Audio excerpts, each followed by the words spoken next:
Mendaki gunung memang merupakan salah satu alternatif pengisi waktu luang di tengah kesibukan kerja. Namun, apa jadinya jika cerita pendakian gunung yang seharusnya menjadi pengalaman menarik, malah menjadi pengalaman mistis dan menegangkan? Seperti halnya pengalaman dari seorang pendaki senior bernama Bang Yoyo. Ia harus kehilangan sahabatnya ketika mendaki ke Gunung Gede pada tahun 1999. Di saat pendakian itu banyak sekali kejadian mistis yang dialami Bang Yoyo dan ke-33 temannya itu. Mau tahu kisah kelanjutannya seperti apa? Duduk manis, siapkan cemilan, dan selamat mendengarkan.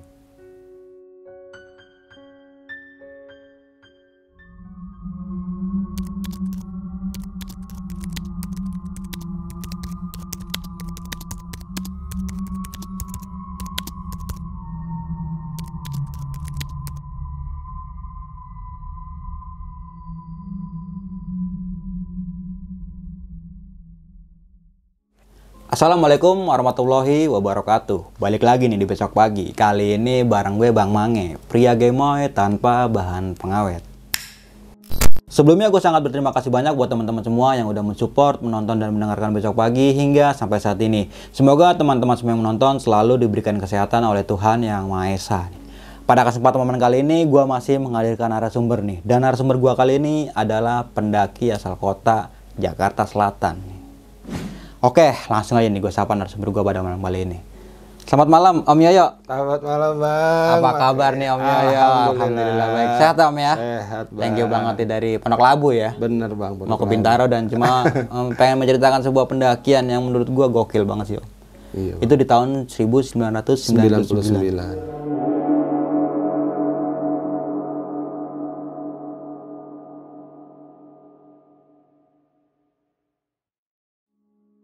Nah, pada saat itu usia berapa Om kalau boleh tahu Om? 18 tahun. Wah, masih remaja, masih gagah dan ini Kelas ya. 3 SMA itu Bang. Wah. Baru mau lulus SMA. Namun sebelum kita memasuki ke sisi horornya Om ya, cerita pada malam kali ini, menurut Om Yoyo, Gunung Gede itu dari sisi keindahannya menurut Om Yoyo itu kayak gimana sih Om? Kalau indahnya, indah banget Bang. Pertama, lihat telaga warna itu, telaga biru lah. Iya. Itu bisa berubah jadi 3 warna Bang. Okay. Kalau musim kemarau tuh butek. Pernah gue ngeliat nggak ada warnanya sama sekali. Sampai yang bener-bener birunya kayak biru langit pernah gue lihat. Pernah sekali lagi warnanya hijau. Oke. Tuh telaga warna. Iya. Makanya gue bilang telaga warna, kalau orang bilang telaga biru lah. Karena di situ kan campnya telaga biru ya.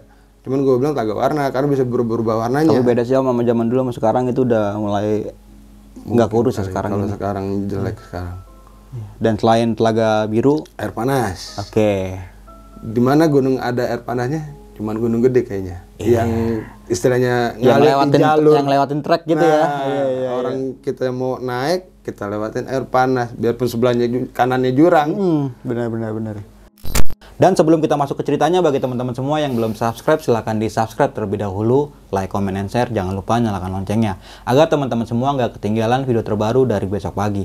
Dan bagi teman-teman semua yang mempunyai cerita mistis, pendakian, ataupun urban legend, dan pengen berbagi pengalaman kalian di sini, kalian bisa langsung aja DM ke Instagram Besok Pagi yang ada di sini. Mau nggak mau, suka nggak suka, bahwa hal gaib itu ada di sekitar kita. Tanpa berlama-lama lagi, langsung aja kita masuk ke ceritanya.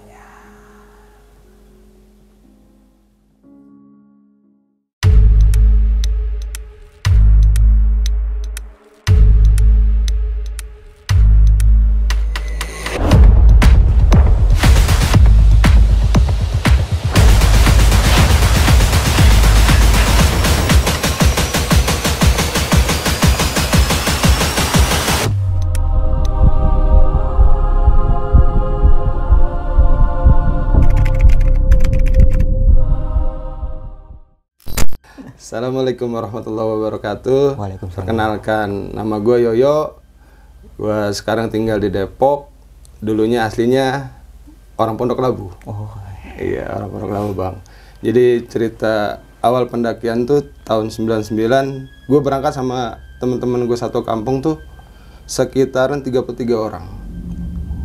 Hari Sabtu berangkat dari rumah sekitaran jam 12 siang, berangkatlah ke Kampung Rambutan. Kita naik bis dari Kampung Rambutan sampai di Cibodas sekitaran jam 4. Jam 4 kita langsung nih prepare ke base camp, persiapan simaksi segala macam. Udah dibagi berapa grup nih, karena 33 orang kan banyak, dibagi kisaran 4 sampai 5 grup. Satu grup ada 8, ada 7. Udah, gue termasuk grup yang terakhir. Ini grup yang 4 grup dulu, grup yang lain udah duluan, udah berangkat duluan. Akhirnya jalan lah kita lah, bareng-bareng. Sebelum jalan kita briefing, berdoa dulu. Berdoa biar ada keselamatan dalam pendakian sampai pun turun pulang ke rumah. Perjalanan kita dari tempat base camp, pertama kita langsung lewatin apa namanya Telaga Warna kan, Telaga Biru. Berarti kita lewat dari Cibodas, Bang? Iya, via Cibodas. Iya. Kita lewat Telaga Biru, alhamdulillah nggak ada masalah, sampai Telaga Biru nggak ada masalah. Lanjut sampai di pertigaan yang mau ke arah Ciberem. Oh iya. Cuman kalau dulu kan belum ada yang tangga kayak sekarang tuh Bang. Kalau sekarang kan pakai tangga tuh yang dari Telaga Biru ke arah Ciberem kan ada tangganya. Kalau dulu belum ada tangganya. Masih rawa Bang. Masih rawa, benar. Jembatan rawa dulu. Nah, benar, itu rawa. Itu udah kalau itu udah kayak ini apa syuting film Anaconda kalau menurut anak sini tuh ya. Benar-benar Anaconda. Sampai pos Ciberem maghrib lah. Kita rehat sebentar, sebat, lah kita ngobrol sama teman-teman masing-masing. Udah lanjut lah sekitaran 30 menitan, lanjut jalan lagi. Sampai ketemu air panas, masih aman Bang. Masih aman sampai air panas sekitaran jam 9 malam. Lanjut lagi sampai ketemu rumah batu. Kandang batu. Iya, kandang batu, bukan rumah batu. Kandang batu bablas. Kita berhenti sebelum kandang badak ada pos payung. Gue juga lupa namanya Bang, atau pos payung apa tuh ya. Itu di situ udah ketemu teman gue yang rombongan duluan. Di situ udah ada sekitaran 10 orang dan bareng sama anak Grand Ranger. Nah, di sini anak Grand Ranger punya cerita juga Bang. Dia bukan ketemu, dia bawa cewek nih ya. Cuman ternyata dia punya misi. Dia dulu punya mantan hilang di Gunung Gede. Oke. Dia misinya istrinya pengen nemuin sosok mantannya lah ya. Cuman malam itu belum ketemu. Udah singkat cerita, temen gua ada yang leadernya, dia survei ke atas, 1 orang nih. Itu sekitaran jam 10 malam Bang, dia jalan dari pos payung ke kandang badak sendirian. Kalau gue pribadi, gue suruh jalan-jalan, ogah. Posisi hujan gerimis, jam 10 malam, dari pos payung ke kandang badak. Itu jaraknya sekitar, kalau kita hitung menit ya, antara 30 sampai 45 menit. Di jalan sendirian. Karena ngeliat space masih ada spare untuk ngecamp apa enggak. Kan ya udah sampai, dia turun lagi, ayo, masih ada spare buat ngecamp. Kayaknya kita rombongan, jalan lah nih. Tapi yang di pos payung masih ada sisa 7 orang. Dia karena udah PW lah, mungkin posisinya udah enak di situ. Udah kayaknya mau lanjut lagi malas. Gua lanjut lah akhirnya ke atas. Tunggu dulu Bang. Di situ itu gua ngeliat sosok di pos payung. Di pos payung itu dari jarak gua ngeliat sosok tuh ya, itu sosoknya sama kayak pendaki, cuma serba hitam. Itu pakai topi rimba, kerelnya hitam, baju, pokoknya baju kayak flannel gitu, cuman hitam, celana gunung hitam semua. Pertama dia jalan, gue diemin kan, lah, kok ada lagi? 2 kali, gue diemin lagi. Pas ketiga, gue teriak lah, ada orang tuh sebelah gue, temen gue namanya Ical. Dia nih ternyata ngeliat juga, marah lah dia sama gue. Diem gak lu? Sampai melotot Bang. Lah, kenapa emang itu bener orang? Diem. Lah, gue panik kan. Ada apa emang? Diem. Gue usah ngomong. Ya udah. Karena temen gue yang tadi di atas udah ngajakin naik, ya udah. Ketimbang gue tambah panik, gue ikut naik lah ke kandang badak. Sampai kandang badak udah prepare, kita makan-makan. Karena udah malam kan, udah jam 11, tidur pagi-pagi subuh. Adalah yang temen gue yang ngikut, cuman ini bukan aslinya orang kampung gue bang, dia orang Cibubur, ngikut trip gue, ngikut bareng sama gue lah, ngikut. Zaman dulu belum ada trip bang, ya ngikut naik bareng lah istilahnya. Gak kayak kemarin kan naik trip itu berantakan bagaimana? Ikut lah ceritanya ya, dia ngikut nih, dia perdana bang, naik perdana dan bawaannya pun di luar nalar lah ya. Kalau kita biasanya naik gunung tuh kan bawa piring, bawa gelas, serba-serba plastik, kalau nggak dari seng. Iya. Aluminium kalau nggak ya. Kalau dia bener-bener beling bang, piring beling, gelas beling, sampai yang namanya Coca-Cola itu yang beling yang 1 liter. Oke, ya di zaman itu mungkin masih ada bang. Masih ya, ada. Yang botol yang beling itu yang gede itu berat. 1 liter sambo beras. Kalau kita kan bawa beras ala kadarnya paling setengah liter. Dia bawa 5 liter bang. Oke. Nah dia kebelet nih istilahnya, dia kebelet mau BAB, mau boker. Nah dia bangunin teman gua, karena teman gua mungkin lagi ngantuk juga ya. Itu situ aja kalau mau boker di situ. Dan salahnya selesai boker, tempat orang buat ambil air, buat cebok sama dia. Ini dari situ, pertama dia nggak ngerasain apa-apa bang. Kita pagi, udah akhirnya ketemu pagi ya, udah selesai makan, kita mau summit ceritanya ke puncak gede. Jalanlah bareng-bareng beringat. Itu masih normal bang. Nih sekarang orangnya udah almarhum. Memang dia agamanya bukan muslim bang ya. Udah almarhum. Pertama dia jalan normal kayak orang biasa. Cuman setelah tanjakan rantai itu, tanjakan setan, kalau orang bilang tanjakan setan sebelum mau ke puncak, itu kakinya aneh bang. Gue ngeliat nih, kalau kita orang normal nggak mungkin bisa. Kaki kiri jalan duluan, cuman kaki kanannya masuk ke dalam. Maksudnya kayak gimana tuh bang? Nih kalau gue praktekin ya, ini nih orang jalan nih, cuma ini kakinya bisa begini, plong, nggak masuk akal. Gue bilang, lah ini beneran dia apa bukan? Gue udah ngebatin ya, cuman yang lain tuh nggak ada yang lihat, nggak ada yang tahu gitu kalau kakinya dia ada keanehan gitu kan. Sampai atas, udah nggak bisa turun dianya karena udah nggak bisa jalan, lumpuh bang kayak lumpuh layu. Itu turun di bopong kanan kiri sama temen ganti-gantian sampai turunlah kita kan. Itu sampai puncak sekitaran jam, kita ngetek dari kandang badak jam 7 sampai puncak sekitaran jam 10 pagi. Kita cuma sebentar di puncak, foto-foto sebentar, jam 11 turun. Udah ganti-gantian aja. Kita bopong. Temen kan karena 33 orang, yang cewek udah duluan. Yang laki-laki aja nih ganti-gantian. Bopong gendong kanan kiri kan. Karena kan kalau dulu mungkin karena kita masih banyak orang ya, udahlah kita tanganin sendiri aja gimana caranya supaya teman kita bisa turun kan. Bopong lah kanan kiri. Biasanya sampai kandang badak gantian orangnya siapa yang bopong dia.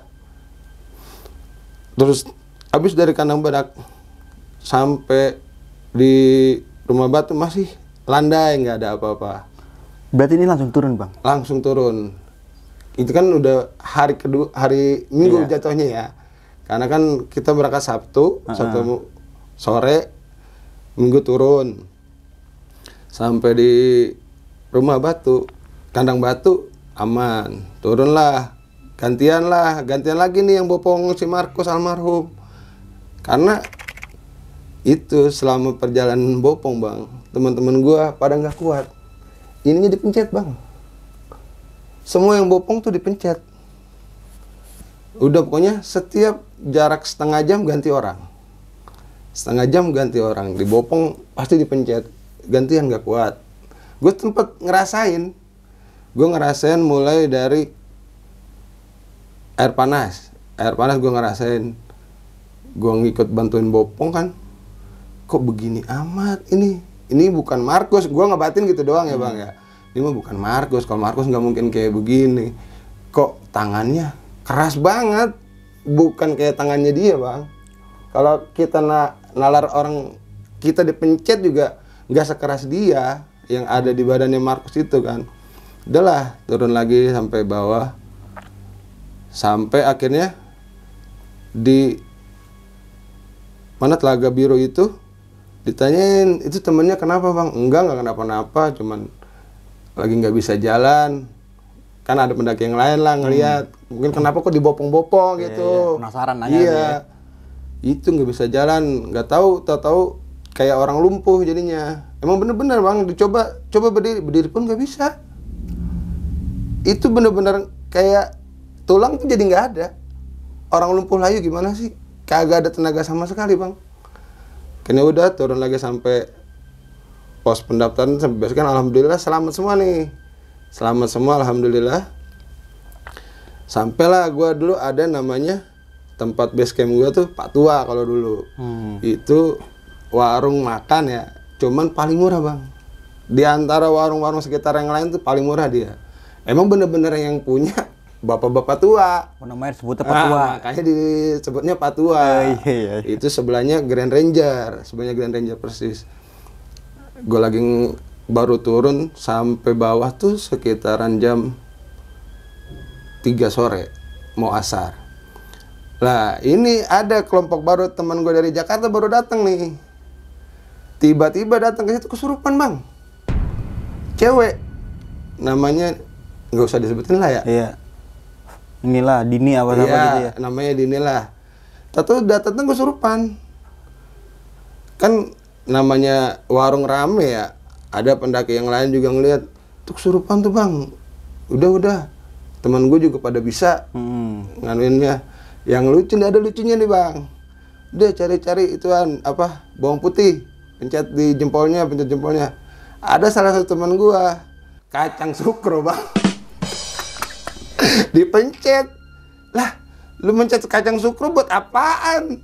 Itu kan bukan, istilahnya nggak bakalan sembuh lah orang itu kan. Iya. Oh, dia berpikir putih mungkin Bang. Dia nggak ngelihat dulu, main pegang aja dipencet, ataunya kacang sukro. Lah temen gua anak Lampung tuh ada yang nyusul tuh ya, ada anak Lampung dia bawa minyak, gua nggak ngerti minyak apa ya. Sama dia cuman di ngenin palanya, udah sadar lagi itu cewek. Nah si Markus ini dibawa lah Bang ke orang-orang pinter di sekitaran situ tuh, di bawah di Cibodas. Itu nggak diingat Bang. Oke. Bukan cuma 1, 3 tempat. Dia bilang, ini anak ini ngelakuin kesalahan apa? Lah mungkin karena pada nggak tahu ya. Dia nggak ngomong juga karena apanya. Ditanya, lu kenapa tadi di kandang badak? Nggak ngapa-ngapain kok, cuman buang air. Iya habis buang air. Ih, ceboknya di mana? Itu tempat buat air minum. Wah baru pada sadar kita kan. Wah ini dia Kak, masalahnya nih Kak. Ini dia masalahnya nih. Ternyata dia tempat orang buat air, ngambil air minum itu kan air bersih berarti kan. Ya mungkin penunggunya nggak terima kali ya. Cuman bukan kesurupan Bang. Nggak ada gejala-gejala kesurupan, ngamuk. Tapi dia sadar Bang si Markus ini? Sadar, cuman ngomong susah. Diem aja jadinya kayak orang. Gue sebenarnya ada fotonya almarhum tuh. Cuman ya nanti aja lah gue kasih ya. Sampai akhirnya dibawa ke puskesmas juga. Nggak ada penyakitnya Bang. Dokternya sampai bingung. Lah ini kenapa kok bisa lumpuh kayak gini? Cuman dicek normal semua, tensinya normal. Nggak kenapa-napa. Ya udah, inisiatif bawa pulang aja lah. Ketimbang di sini kita keluar biaya lagi kan. Namanya dulu, namanya anak kita masih pada kebanyakan sekolah Bang. Tahu sendiri anak sekolah naik gunung kalau nggak ngumpulin duit ya kan? Kalau nggak pakai uang bayaran dulu ya. Nah itu dia. Akhirnya udahlah, bawa pulang ke rumah kan. Sampai rumah itu masih tetap nggak kenapa. Gue sempat samperin ke rumah teman gue yang Markus ada nih. Emang tiduran doang Bang. Makan aja susah. Makan sampai disuapin. Kamar mandi ya dibopong. Karena jalan nggak bisa. Nah, gua yang di pos payung itu, yang gue bilang ketemu anak Grand Ranger, setelah seminggu pendakian nih, ada cerita bang. Oh iya. Jadi yang cewek barunya nih, yang diajak sama anak Grand Ranger itu, ditemuin bang, sama sosok almarhum Mantan Grand Ranger itu. Oh, datang. oke. Itu ditanyain ciri-cirinya kayak gimana. Perawakannya tinggi, rambutnya panjang, pakai kacamata. Lah, udah, gak usah ngomong lagi. Ntar gue ceritain sama anak Grand Ranger ngomong gitu kan. Karena dia akrabnya sama temen gue nih, yang pas ngecamp bareng di pos payung itu kan. Iya. Ternyata setelah seminggu gue dari pulang itu, ketemu mayat almarhumah. Yang mantannya anak Grand Ranger itu ketemu. Cuman dengan tulang belulang, cuman dia ada gelang sama jam tangan. Yang jadi, apa istilahnya, tanda. Iya. Ini pemberian Dari anak Grand Ranger mantannya itu. lah gitu iya. ya. Akhirnya ketemu bang, cuman tinggal tulang sama itu doang. Dan kejadiannya yang lucu, yang pas di pos payung, gue lupa tadi ceritain, mohon maaf ya. Ini gue baru cerita sekarang. Itu tuh yang tidur, yang 7 orang tidur di pos payung, main dicolek-colek bang. Kayak gue nyolek lu nih. Iya. Padahal gue nggak nyolek. Lu bangun, lu ngapain sih iseng nyolek-nyolek gue? Gantian bang. Begitu pula lu. Iya. Lu, gue dicolek lu gitu. Ngapain lu gantian? Tadi isengin gue diisengin sama lu. Siapa yang isengin lu sih? Enggak ada. Itu kadang lagi pada tidur bang. Lagi pada Oh itu tidur. berarti pas udah di bawah udah cerita tuh ya? Iya, udah sampai rumah baru pada cerita. Karena pas pendakian mau cerita kan, kalau dulu kan istilahnya pamali lah kalau cerita ada apa-apa di gunung. Gak usah ceritain, ntar di rumah aja. Dan rumah pun kalau ketemu ya? Iya, ini yang pas di pos payung itu yang gue diliatin itu, ternyata bener bang, yang sebelah gue ngeliat juga yang gue bilang Paulus itu. Dia nggak berani cerita di atas, ceritanya pas udah sampai rumah. Oh iya. Baru cerita sama gue tanya kan, Cal, emang kenapa sih kemarin tuh yang pas di pos payung lu marah-marah sampai melotot-melototin gue? Emang lu ngeliat? Kata dia gitu. Ya jelas lah, gue kan sampai gue bilang itu ada orang. Karena kalau cuma sekali gue diem kan, mungkin pendaki tapi jarak 3 meter dari gue hilang bang. 2 kali sama, sosoknya sama, wujudnya hitam, serba hitam, cuman tinggi orangnya. Hilang lagi. Penasaran kan gue, kan 3 kali hilang lagi. Ternyata dia ngeliat. Gue makanya ngebentak lu, gue juga ngeliat. Oh iya. Gue udah panik itu, makanya gue buru-buru pindah lah supaya bisa nggak di situ lagi, nggak di pos payung. Iya. Makanya diajak ke atas. Gue seneng diajak ke kandang badak, berarti aman, nggak diliatin itu lagi kan. Iya. Lah yang ya itulah istilahnya, namanya kita di alam orang kan ya, kita nggak tahu lah. Mungkin gue juga nggak tahu teman-teman gue punya kesalahan apa, gue juga ada kesalahan apa. Cuman selama trip sih ya itu doang kejadiannya. Ya di pos payung itu yang antara rumah batu sama kandang badak di pertengahan tuh. Jadi posisinya jalannya agak nikung gini bang, nih pos payung pas naiknya ke atas ke arah Ini kandang pos, badak. ini pos, ini jalur ke kanan gitu ya? Iya. Pokoknya pos sebelum ke kandang badak. Sebelum kandang badak itu kejadiannya di situ yang gue ngeliat jelas ya. Itu bener-bener kalau itu nyata. Kalau yang sama almarhum itu yang kakinya, gue doang mungkin yang ngeliat, yang gue bilang aneh lah, nggak wajar. Karena kaki sebelah kanan bisa masuk di antara sebelah kiri.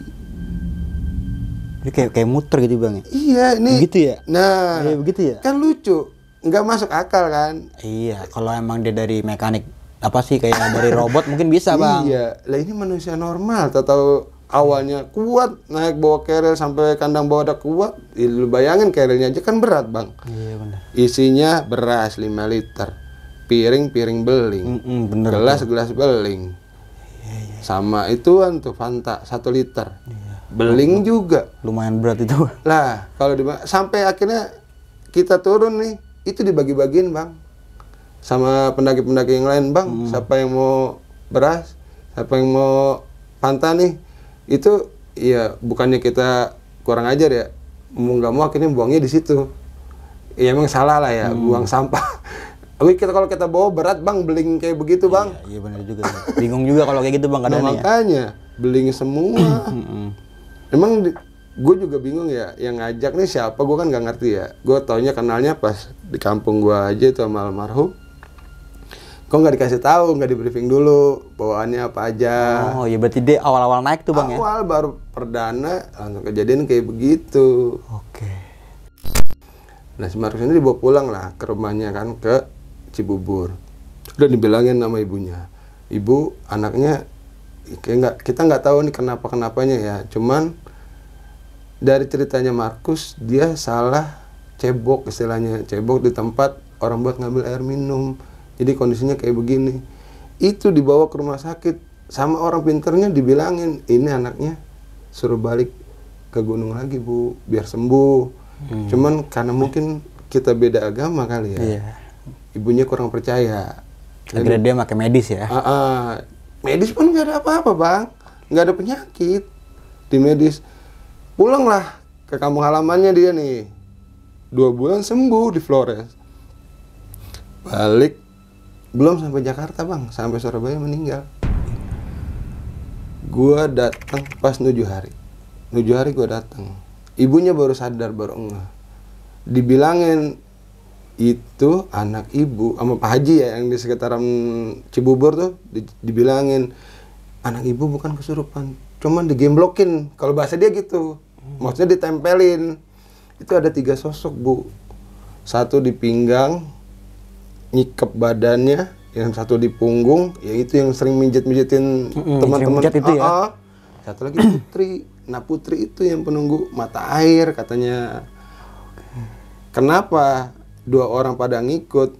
Lah ini pendamping apa istilahnya, jagoan lah ya, bodyguardnya lah ya, bodyguard pengawal putrinya gitu ya. itu. Putrinya pergi dikawal lah sama 2 orang itu. Akhirnya ibunya baru percaya kan pas meninggal, belum sampai Jakarta, meninggal di Surabaya, cuma akhirnya dibawa ke Jakarta, dimakamin di Jakarta. Yaitu pas 7 hari gua datang, ibunya baru cerita ya karena gua ngikut semua 7 hari suruh pada datang. Kalau kita yasinan 7 hari, kalau dia ya sama lah modelnya, tradisi dia lah ya gitu. Tradisinya dia. Ya, kita istilahnya kirim doa, cuman minta maaf sama keluarganya. Istilahnya bukan gara-gara kita juga ya, kita kan nggak tahu ya kehendaknya yang Maha Kuasa udah kayak begitu. Akhirnya ya udah dia meninggal, udah selesai cerita, kita pulang.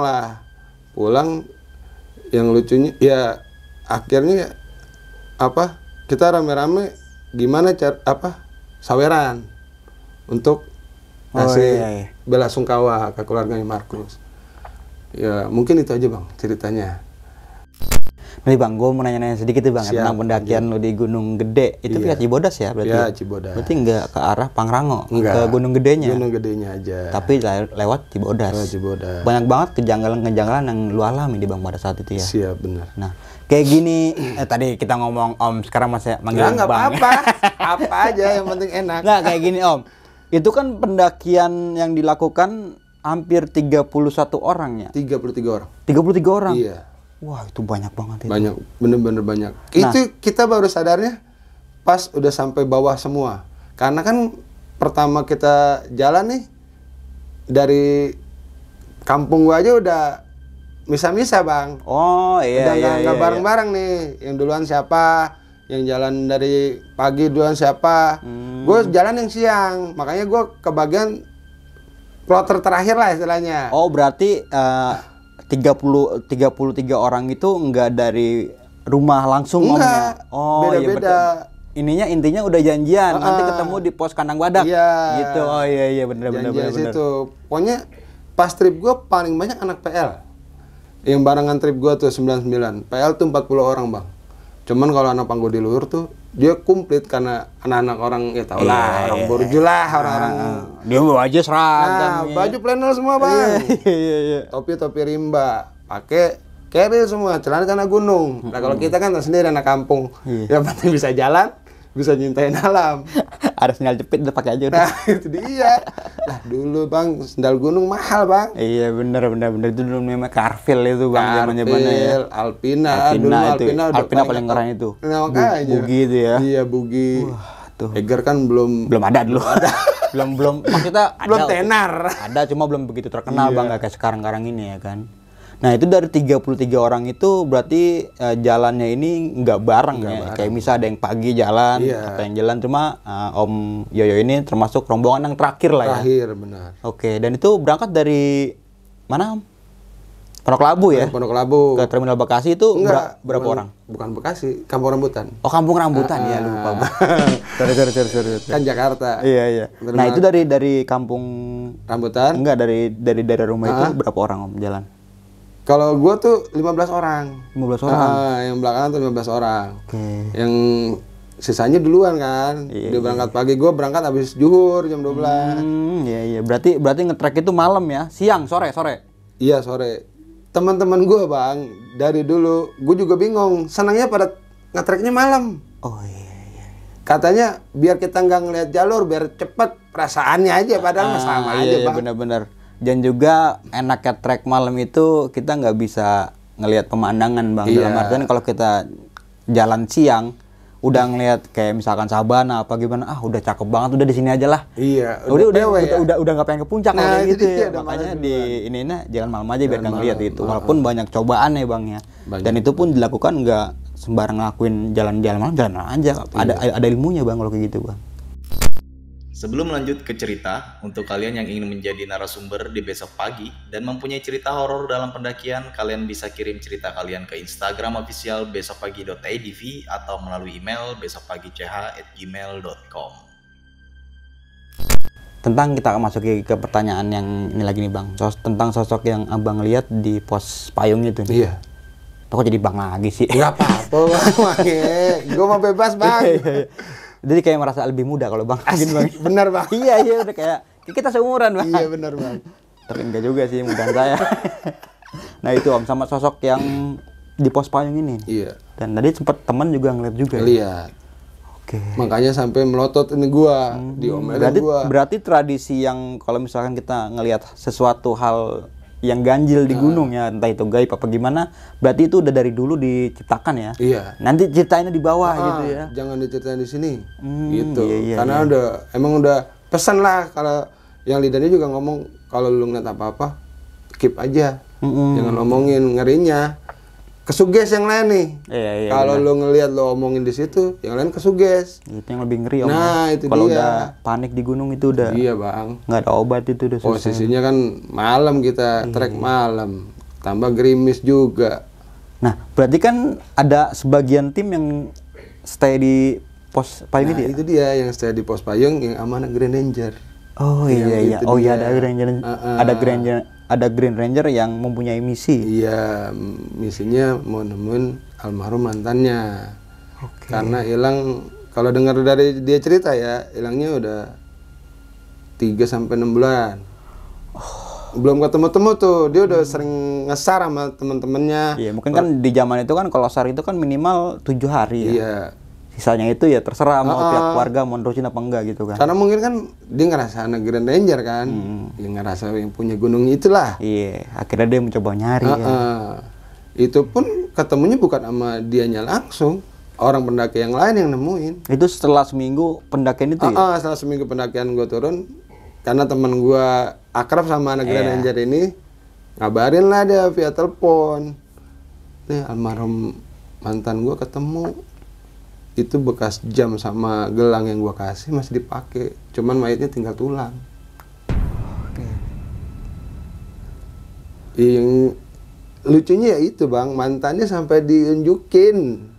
Oh iya, Green Ranger itu pas nyari bawa pacarnya ya, bukan pacar mantan. Baru. Iya. Oh berarti dia yang diunjukin Bang. Diunjukin, malam-malam itu dimimpiin ceritanya, dia cerita sama cowoknya. Bang, malam gue dimimpiin ada sosok yang datengin gue. Ciri-cirinya gimana? Dibilang gitu kan sama cowoknya kan, sama Grand Ranger itu. Orangnya tinggi, rambutnya panjang, pakai kacamata. Yaudah, nggak apa-apa. Itu ya? Ya emang benar. Itu ya? Itu almarhumah. Udah nggak apa-apa. Ntar ceritanya di rumah aja, ntar gue ceritain gitu. Nah berarti kan dari 33 pendaki ini nih, yang tim Om ini kan nggak semuanya mungkin terdapat keganjalan atau mendapatkan hal mistis Om ya? Iya. Pas turun itu banyak nggak yang cerita Om? Iya, yang di pos payung aja itu, yang dicoel-coel itu bang. Oh yang itu aja berarti ya? Dan selain itu normal tuh? Nggak Normal, ada yang lain nggak ada. Karena 7 orang itu ngerasain semua. kayak ganti-gantian gitu ya? Iya, ganti-gantian. Istilahnya, lu ngapain sih isengin gua? Nyoel-nyoel aja, orang lagi ngantuk gua. Oh, iya. Siapa yang ngisengin lu? Gua dari tadi diem. Orang lagi pada tidur, bang. Cuman dicoel kan kaget. Cuman jadi main tunjuk-tunjukkan. Lu Iya. ngapain sih isengin gua? Padahal mah nggak ada bang. Oke. Dan itu mungkin kayak bergantian mungkin Iya, 7 orang itu diputerin tuh. Ganti-gantian aja 7 orang. ya? Jahil juga Nah, itu. itu dia. Nah, Gue Bang. nggak ngerti sosoknya itu sosok apaan ya, nggak tahu itu pendaki yang gue lihat apa sosok dari almarhumah ya nggak tahu juga. Oke, Bang. Berarti kan di pendakian itu kan awal normal-normal aja di Normal, Bang. Bang. Nggak ada Normal. kendala atau gangguan-gangguan yang Nggak lain ada, lah ya. nggak ada gangguan Cuma lain. sempat ngelihat pendaki yang gaib ini ya. Iya, yang pendaki satu orang gaib doang. itu. Selain itu nggak ada lagi kan Om? Nggak ada. Sampai di Kanang Badak nggak ada apa-apa lagi Om. Maksudnya nggak ada kendala atau kejadian-kejadian aneh gitu di Kanang Nggak Badak? ada bang, kita makan kayak biasa lah, makan kayak biasa. Cuman ya itu almarhum itu cuman dia mau buang air besar, nggak dianterin salahnya. Cuma dikasih unjuk tuh, sana aja kalau mau BAB mau boker sana aja gitu doang. Iya. Mungkin kalau malam kali ya mager ya. Subuh bang, jam 4 siapa yang- subuh ya? Iya, siapa yang mau juga nemenin kan lagi pada ngantuk kali. Itu lagi sedang dingin-dinginnya itu ya Iya. kan. Cuacanya lagi kayak begitu kan, hujan terus. Cuman pas pagi, alhamdulillah kita jalan ke atasnya cerah, nggak ada. Cuman kabut biasa lah kalau gunung gede mah normal kabut. kan itu kan. Cuma yang anehnya almarhum ini jalannya miring. Apa bukan miring? Berarti Bukan miring. nyilang gitu Bang. Nah, kakinya nyilang. Kayak misalkan ini kaki kiri jalan, nah, terus ini kaki kanan ini masuknya ke bawahnya. begitu. Iya. Terus ke kanan lagi Bang gitu. Ininya nih dengkulnya masuk gini, kayak ngelesot gitu. Iya. Iya. Kita kan bingung. Itu mah bukan kaki gue bilang kan. Lah, normalnya nggak mungkin lah, nggak ada yang bisa bang kayak gitu. Iya walaupun kayak misalkan kayak pincang apa gimana gitu ya. Ini Kalau itu kan enggak. normal kan ya, pincang normal indek Iya. gitu kan. Nah kalau ini kan masuk begitu. Iya. Tapi dia ngerasa biasa aja itu Om. Dia biasa sampai puncak masih biasa. Pas turun baru dia ngomong, kaki gue kenapa ya? Kok nggak bisa jalan? Coba lu berdiri. Disuruh berdiri nih, jatuh bang. Oke. Lah ini kenapa? Coba diri lagi, yang benar ah. Lu jangan main-main sampai ada yang gitu kan, penasaran, sangkain bercanda kali kan. Coba lagi dia berdiri, nggak bisa, jatuh lagi. Tapi pada saat itu dia nggak ngerasain apa-apa atau dia nggak ngomong sakit gitu apa gimana? Nggak ada. Cuma kayak nggak punya tulang berarti Om. Iya. Badan tuh kayak ya tinggal daging semua gimana sih? Iya. Tulangnya nggak ada. Cuman kan anehnya pas turun dibopong sama teman-teman dipencetin semua bang. Gua pun ngerasain, makanya gue bilang udahlah cukup setengah Iya jam. kayak kalau dipikir pakai logika ya Om ya. Jadi keadaan yang lemes kayak gitu bisa Iya. nyengkrem. Bisa nyengkrem sekencang sekuat itu, itu, ya? iya. Oke, iya. Sampai di rumah itu gue baru tadi lupa cerita ya. Ini ada biru bang. Itu bekas gendongin dia yang lama ya. Biru semua. Oke. Bukan cuma 2 orang, apa berapa orang, hampir semua yang megang, yang ikut bantuin bopong dia, itu biru sininya nih. Ada tanda kayak bekas dicengkrem gitu mungkin ya. Kalau gue karena sebentar kali ya, nggak ada, alhamdulillah nggak berbekas. Cuman teman gue yang lain berbekas. Nah, kan pas almarhum pulang ini kan nggak langsung ke rumahnya ke Cibubur ya? Nggak, di Pondok Labu dulu, di rumah Iya. dekat teman itu ya, rumah dekat teman ya. Iya. Nah, itu keadaannya udah nggak bisa ngapa-ngapain Om. Ih, cuma Tiduran aja doang. udah. Tiduran doang. Makan pun disuapin. Oke. Makan disuapin, itu pun dibawa pulang ke rumah orang tuanya naik taksi akhirnya. Udah nggak mungkin kan naik angkutan umum kan. Iya. Karena udah lumpuh kayak begitu. Nah, berarti kan sebelum ke rumah ini kan dari orang pintar yang ada di base camp ya. Itu nyerah semua 3 orang. Tiga tempat. Iya. Jadi bukan misalnya ya jaraknya lumayan jauh nih, saya dari sini dia udah nyerah, coba ke bawah. Mungkin dia bisa. Iya. Nyerah juga. Bawah lagi. Ada lagi. Nah, nyerahnya ini alasannya kayak gimana tuh Om, menurut dari orang pintar base camp itu? Ilmunya lebih tinggi kalau katanya dia. Oh, oke. Ini yang di dalamnya ilmunya lebih tinggi. Saya nggak sanggup, kecuali kalau mau semuanya nih bawa lagi ke atas. Kita udah pada habis ngelihat yang aneh-aneh, sebagian ngerasain udah pada kecapean, ada yang panik ngeliat dia kayak begitu. Siapa yang mau bang bawa lagi ke atas? Posisinya baru turun gunung, suruh naik lagi ke atas. Berarti menurut pihak orang pinter ini kayak si yang makhluk yang ada di dalam si Markus ini itu lebih tinggi ilmunya daripada kalau menurut orang dia. Dari 3 orang itu semua. Ada 3 orang semua. Oke, dan dia juga nggak mau mengambil resiko mungkin ya. Iyalah. Siapa bang istilahnya bareng dia orang asli situ juga namanya kalau kita kan ada level-levelnya bang kayak gitu benar. Nggak mau. Nah, sempat ke puskesmas juga om situ om. Sempat ke puskesmas. Nggak ada apa-apa. Nggak ada apa-apa, normal, tensi normal, apa-apa normal, sampai dokternya bingung. Ini kenapa anaknya? Mas ini kenapa kok bisa kayak begini? Dokternya sampai ngomong kayak gitu. Si periksa nggak ada apa-apa, kok nggak ada penyakitnya. Ya udah, teman-teman ambil komando kan, udah bu pulang aja lah. Timbang kita banyak biaya lagi nggak sembuh juga kan gitu kan. Akhirnya pulang dah tuh ya. Pulang akhirnya. Nah ini kan berarti meninggalnya 2 bulan setelah pendakian. 2 bulan setelah pendakian. Dan itu di jalan. Di Surabaya. Arah dari dia orang Flores aslinya. Jadi dari Bandara Flores pas terbang ke Surabaya sampai Surabaya langsung tanpa penyakit apa-apa meninggal. Dan gua taunya pas 7 hari orang tuanya ngomong. Cerita lah tuh ya. Cerita anak ini semenjak pulang ya nggak bisa ngapa-ngapain. Akhirnya bapaknya inisiatif, udahlah bawa pulang aja ke kampung. Siapa tahu sembuh di kampung. Sembuh memang di kampung, sehat dia bang. Cuman dilalanya aneh ya, kita nggak tahu ya, kuasa Allah, kuasa Tuhan lah istilahnya. Namanya umur manusia kita kan nggak ada yang tahu kan. Tahu sampai Surabaya langsung tanpa penyakit apa-apa. Oke, berarti kan dari Flores ke Surabaya, dia niatnya mau ke Jakarta lagi karena udah sembuh om ya. Udah sembuh. Oke, akhirnya malah meninggal. Dan pas gua sampai sana bang, sampai rumah almarhum nih di Cibubur, di depannya itu apa namanya kebun rambutan itu pada di situ masih ada. Ibunya cerita, kata Pak Ustadznya, ini yang senang sama anak putrinya tuh ngomongnya senang sama si Markus almarhum, yang putri karena seneng lah mau dibawa lah Markus nih katanya. Cuman memang udah dibilangin sama Pak Ustadznya sama Pak Kiainya, kalau mau bu anaknya dibawa balik, minta maaf lah waktu pas dia buang air besar ceboknya di tempat orang ambil air minum. Cuman karena itulah faktornya kita kan agama kita beda keyakinannya, beda keyakinan juga ya. Tapi kalau emang misalkan dari medis aja nggak bisa dideteksi itu penyakit apa ya, kenapa nggak dicoba dulu ya kayak gitu? Iya. Seharusnya. Kita kan nggak bisa memaksakan kehendak, kok. Nggak bisa memaksakan. Kan yang menyembuhkan penyakit juga bukan dokter. Nah itu dia. Bukan obat ya kan? Obat. Cuman iya medis nggak ada penyakit apa-apa. Kita juga kan bingung. Tak tahu kok bisa jadi lumpuh begitu. Orang tadinya kuat bang. Bener dia bawa carrier seberat itu ya. Kalau kita bayangin nih. Ya, isinya. Saya tahu bang kayak stamina atau postur tubuh orang-orang Flores itu kuat-kuat. Iya. Iya kan? Cuman orangnya nggak tinggi. Cuman memang kalau ngebayangin bawaannya aja dah.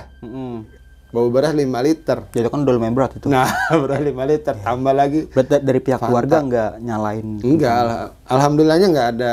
Karena pas 7 hari kita pada datang kan, kita udah minta maaf, kita udah istilah ngasih uang bela sungkawa. Ya udah saling memaafkan lah satu sama lain gitu. Cuman ya dia ngasih wejangan besok-besok kalau ada apa-apa, kalau mau naik apalagi naik gunung, ya istilahnya berdoalah yang benar. Tuh tata cara naik gunungnya harus dipahamin. Nah kalau anak saya mungkin nggak tahu ngelakuin itu, mungkin dibilangin besok-besok sama temennya yang lain. Biar nggak kejadian kayak gini lagi gitu. Mungkin ibunya trauma kali kan. Jangan sampai kejadian keulang sampai kejadian kayak almarhum. Itu perihal cuma buang hajat aja ya. Buang hajat doang, Pak. Bisa mencelakakan bahkan meregang nyawa ya gitu, secara nggak langsung. Tapi kalau emang dari real runtutan ceritanya itu ya meninggalnya emang kayak nggak wajar mungkin bang. Nggak wajar. Tapi ibunya akhirnya percaya. Kalau mungkin dia bilang ya, Kalau mungkin waktu itu saya dengerin Pak Ustadznya, saya bawa lagi ke gunung, mungkin lain ceritanya. Sampai ngomong begitu. Cuman namanya udah kejadian, ya Markusnya juga udah di alam sana katanya. Ya udahlah, mau gimana lagi. Oke, kita aja kali Om ya. Kayaknya kalau untuk menyangkut teman meninggal lah bagaimana, kayaknya gua nggak sanggup buat ngelanjutin. Kadang memang kita ngerasa ngena sendiri ya. Iya, karena ya ya ngerasa sendiri gimana kan.